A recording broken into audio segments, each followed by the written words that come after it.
Okay, this story is rather difficult to explain because of all the factors involved and the fact that my memory is rather hazy apart from a few very specific things that stood out during this day.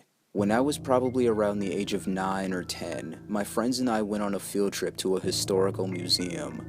I don't remember what it was called exactly, but essentially, one of the big gimmicks was that after you explored the museum, you were allowed to take a walk through the, quote, abandoned town that was related to the museum's history. The day went on normally. We walked through the museum and started walking through this little abandoned area with a bunch of broken down houses and dead animals. We were ordered to, under any circumstance, not step off of the main path and explore the actual insides of the houses or broken down buildings. However, we were all children, and naturally, we disobeyed. It was fun until we found a dirt-covered cellar on the side of one of the houses, and being curious, we decided to peek inside of it. We found a pentagram. Since nobody actually inhabited this place, it was extremely creepy to find this symbol as it appeared to be very recently drawn. There were several other drawings inside of the cellar entrance, but I can't promise you that they are as my mind remembers them. There might have been a drawing of a goat's head or something like that, but I'm positive that the pentagram was there, at least. It was at this point that we start to turn back. We were a little bit spooked out, but we all just started cracking jokes about it. However, the man who was leading the tour got very angry at my friend's mother and basically started yelling at her for letting us wander off like that. Then, we saw him step off onto the other side of the street and make a phone call. I don't know anything he said, but he looked extremely panicky. As we started our trek back, several, and I'm talking about 5 or 6, cars started driving up and down the pathway. One pulled over at the place where we saw the pentagram drawing. Keep in mind that this was a supposedly abandoned area. We pretty much booked it after that happened. It might be a little bit of a stretch to assume that it was a cult or something like that, but I got really creeped out thinking of the implications of everything that we had just seen. So, who knows what would have happened.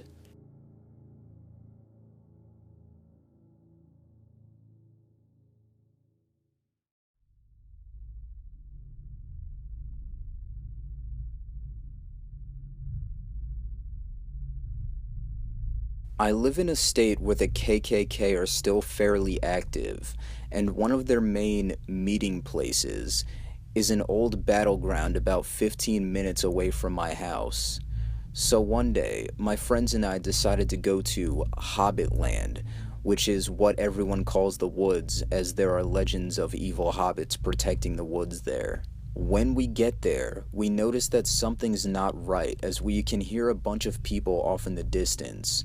So my friend Mike turns the lights off on his car and drives a bit further into the woods. And that's when we saw a big group of about 70 to 100 people gathered around a huge bonfire. We get really freaked out because we know that they don't take kindly to strangers, but as he starts backing the car out the way we came, we hear a woman screaming, like bloody murder type screaming. This shit was not okay. So Mike, trying to be the, quote, hero, turns on the lights of his car and drives right into the opening and yells many profanities at these people gathered around the bonfire, telling them to let this woman go. They, of course, didn't like this at all. We see a group of about 5 men running into one of the trucks parked there, so Mike steps on the gas as we go flying into the trail into the woods, with them right behind us. After about 5 minutes of driving through the woods, not being able to lose these people chasing us, Mike gets an idea. He slams on the brake and jumps out of the car. Then, the 5 men all jump out of their truck with baseball bats in hand and start walking towards our car, shouting things at us along the lines of, "You're gonna regret coming back here." When they're about 10 feet away from Mike, he jumps back into the car, locks the door shut, and slams on the gas. We got out of the woods and couldn't see their headlights anymore, and then we headed back into town. I still get freaked out thinking about what would have happened if they caught us. and what happened to that woman wherever she was in there.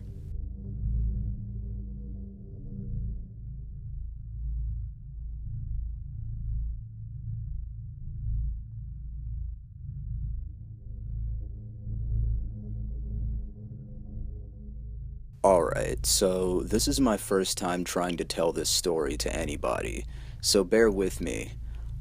I live in a very rural part of Kentucky. There is not much to do here for a couple of bored teenagers. You always hear about these local urban legends. Every town has at least one of them. My town is no different. Kentucky has an apparent cult presence. There is a distillery in a remote part of my area. It sits by the Kentucky River on a stretch of road in the middle of absolute nowhere. Kids in my area love to throw parties there. One of my friends, whose name is Jay, was one of these kids. Jay moved to our school in the middle of the year. He knew everyone, and everyone knew him. During a dull math lecture, Jay and I start talking about local myths surrounding our area. There are quite a few. Jay starts telling me about a distillery that he used to throw parties at. He says that he's heard rumors that a cult meets there and continues to tell me the weird experiences he has had there. Everything from dolls being nailed to the walls inside of the distillery to a homeless guy shooting at him down there. I decide that I wanted to check it out. So Jay, a few friends, and I decide to go to the distillery the following weekend and explore the area around it. Our plan was for me to drive my car and for Jay to drive his car. We had a total of 8 people going with us, by the way, and for me to follow Jay there. Friday comes, and the whole day at school we are getting psyched for our trip. At about 10 at night, we all meet up and saddle up to get ready to go. I follow Jay in his car with my 4 passengers, and Jay drives his car with 2 passengers. We drove for what seemed like forever, which was actually only about 45 minutes. I didn't even know if we were even in the same town anymore. Jay turned his car onto a little 2-lane road. The road seemed pretty normal, no sign of anything out of the ordinary. I keep following Jay's car down the road for about another 5 minutes, and that's when things started to get a bit weird. The road got smaller, and we passed a street sign that just had the word "Hell" spray painted on it. We passed a couple of houses that had weird red lights on the inside and a few houses that looked like they were falling apart. A little bit further up the road, we passed the distillery and took a left up to another holler. This road was even crazier. It was almost straight up a mountain with no guardrail on the side of it. If we were to swerve off of this road, we would have died. We get to the top of the hill and keep following this road until we came upon a gravel driveway, and that's when Jay finally stopped his car. "Alright, this is it," he said as he got out of his car and walked over to mine. I noticed some strange things right off the bat. This driveway led up to a huge house surrounded by trees in all directions. In the trees, I noticed ropes hanging from them. They looked like nooses. There were signs posted everywhere about shooting anyone who came onto this property. I also noticed a weird rock formation in the clearing of the trees off to the side of the road, almost like a Stonehenge type structure.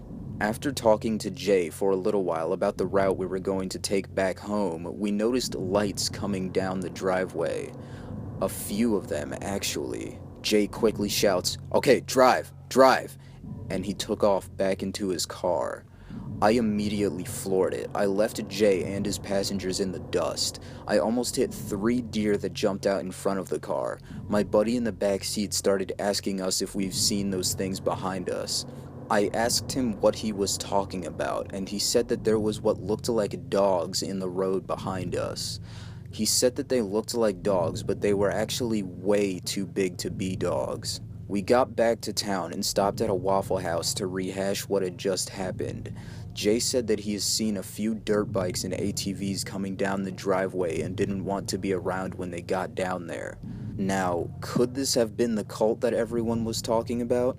I may never know, but if it was, I hope I never see them ever again.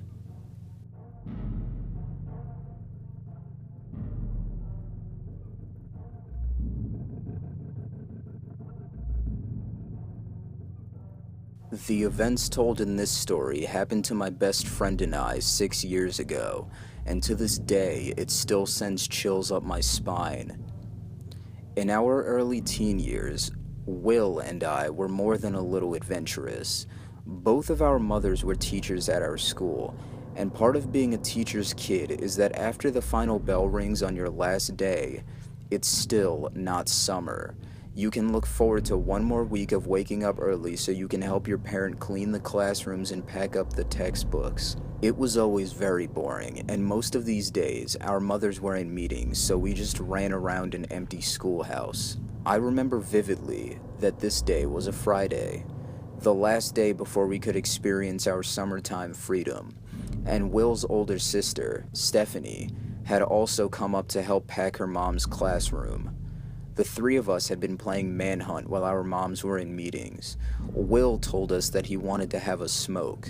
We were both 15 and Stephanie was 17, but they'd been smoking for a few years now. I am the daughter of a lifetime smoker, so I opted out of this.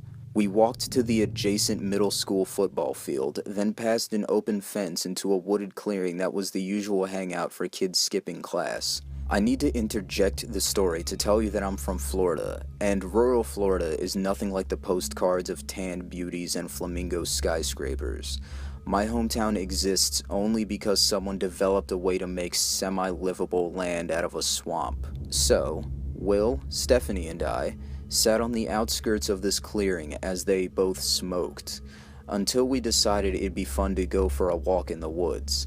Will swore that there was a river that you could swim in back here. We walked for about 15 minutes, and that's when I realized that we hadn't considered how we would find our way back. Most of rural Florida looks the same. Oak trees with Spanish moss, palmettos, and pine needles. None of us thought about leaving a trail or anything like that. I took out my phone to call my mom, but there was no signal. I suggested that we all just return to where we were, because we hadn't told anybody about where we were going, and it was getting to that mid-afternoon thunderstorm time. They agreed that we should turn around, and we thought we had. It turns out Stephanie has no sense of direction, and she just led us deeper into the forest. We were walking for about 30 minutes now when we realized how lost we were. Nothing looked familiar, but everything did at the same time. The same flora and fauna we'd seen when we entered surrounded us, and I quickly formed a plan. Still to this day, I'm the only one who's worth a damn in an emergency. I thought that if we could find another open space, we could signal for help or maybe get a signal.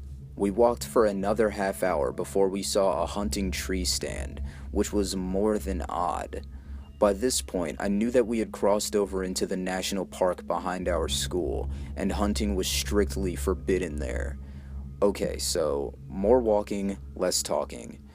We were dehydrated, hungry, and bleeding from going straight through a field of palmettos. Will was the first one to see the cages, at least 20 of them. Huge metal cages with hatches propped open by sticks.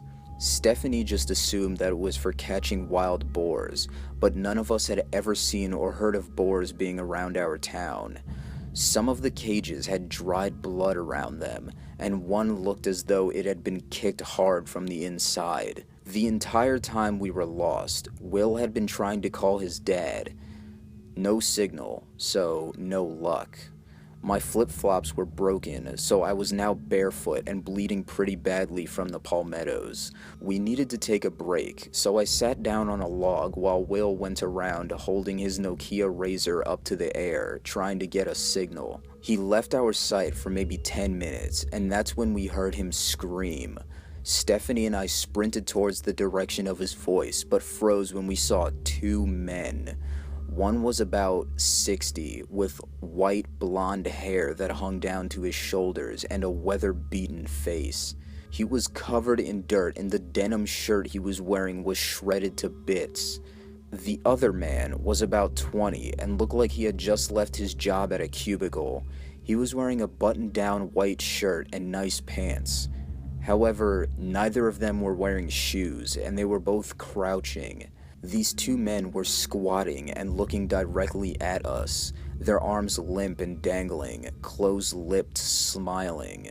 They stayed like that. It felt like an hour passed before my body's fight or flight kicked in, and I guess mine chose fight. I crouched too and stared them down. After what I'd guess was maybe 3 minutes or so, the older man stood up and ran into the woods, and the younger one followed. Will re-emerged from the woods not too long after, hysterical. He was crying hard, and he had pissed his pants. He asked me repeatedly why we hadn't come when he screamed, and I tried to explain that we couldn't because of the two men. When he finally seemed to understand what I was saying, he stopped crying and just went silent. We walked for about another 20 minutes in dead silence when I saw pavement. We had finally run into civilization. It was a bike trail that runs through the national park, to be exact. I had never been so excited to see asphalt. We all called our parents while we sat on the ground and cried to each other. It had only been 4 hours, but it felt like days. My mother bought me a huge jug of water and yelled at me for running in the woods, but she was so relieved that I was okay.